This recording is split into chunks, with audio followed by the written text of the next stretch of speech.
Hello and welcome back. I read over your posts for the anti-racism chapter of the Hilton book, and you're all on the right track. I thought particularly interesting those of you who pointed out that these type of ways of talking about anti-racism really just kind of replicated racism. Um, and if you're trying to, I think one good example of a kind of ineffective anti-racism is the idea that someone can be colorblind.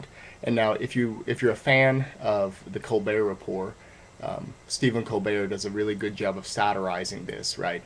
So anytime someone brings up something about race, he'll look at them and say, I can't see color. I don't even know if you're black or white or not because I can't see. I can't tell. So I think his satirizing of the type of colorblind idea of being colorblind is a really good way of thinking about these type of anti-racism um, discourses that Hilton is being critical of. Not only specifically the colorblind thing, but it's a good example. So we've started the course by looking at one of the most popular texts on roller derby, um, and watching the movie based on that text, and being critical of its underrepresentation of people of color who play roller derby. We went back to the early history of roller derby and came up through the resurgence at the turn of the 21st century, and saw that there was in fact there are in fact people of color playing roller derby.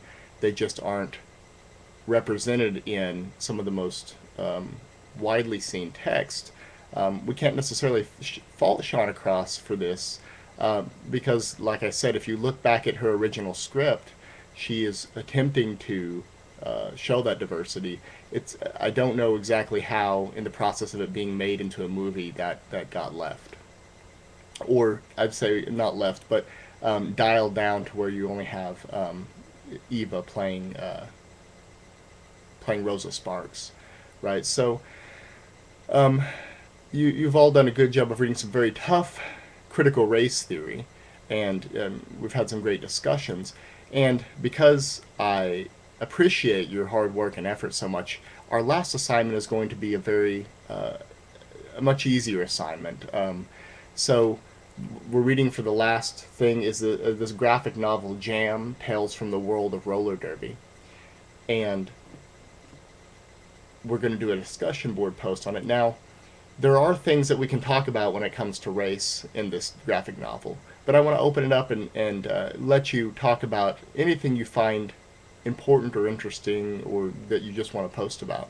So look through here, be specific in talking about, in describing the story, because these are multiple stories by roller girls that are some true, some pretty fanciful, but they're rendered by graphic artists. So be very particular about the story that you're talking about, and remind us a little bit about the story, so to refresh our memories, and then give me a good analysis of why you think it's important. You could tie it back to some of the critical race theory stuff we've read, or if you just want to, you think it's interesting in terms of representing the culture of roller derby, that would be absolutely fine too.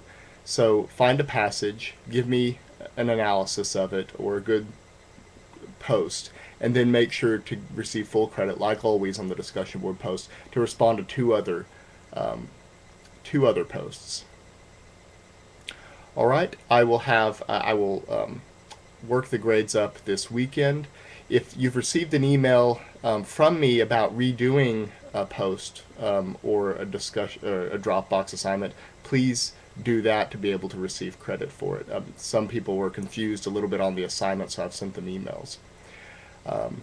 Again, I've enjoyed having you guys in class and appreciate all your hard work and dedication.